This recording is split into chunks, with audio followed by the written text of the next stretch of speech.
السلام علیکم. نازي اقبال له ولې د کابل په ایرپورټ باندې پولیسو مخه نیولې وه؟ که غواړئ چې تاسو هم خبر شئ چې هغې داسې څه کړي وو نو ویډیو تر اخره وګورئ، او که زموږ چینل هم نه وي سبسکرایب کړی نو زموږ چینل در سره سبسکرایب کړئ، په خوا کې ورسره د ټلۍ نشان هم وښئ چې همدغه رنګې نوې او تازه معلومات د ټولو نه اول تاسو ته در رسي. ملګرو، نازي اقبال په دې وخت کې په لندن کې اوسیږي او هلته کې خپل خاوند جاوید فضا سره ښه خوشحاله زندګي تیروي.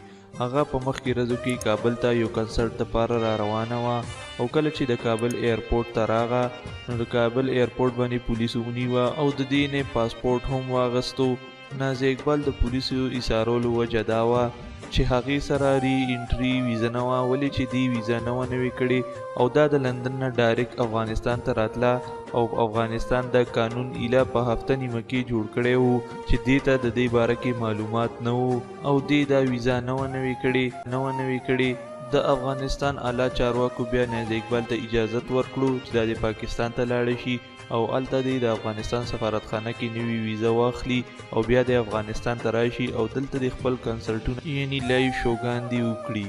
د کنسرټ منتظمینو وویل چې نازي اقبال ته د دې باره کې پته نه وه، نو ځکه هغې ویزه نه وه نوې کړې او ډایرکټ افغانستان ته راغله. ملګرو، نازي اقبال په خپل فیسبوک پاڼه باندې د خپل ژوند باره کې هر یو خبر شیر کوي او هغه غواړي چې زما مینوال زما د ژوند نه خبر وي.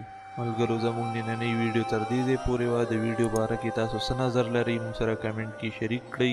تر بلې ویډیو هم په لوی الله سپارم.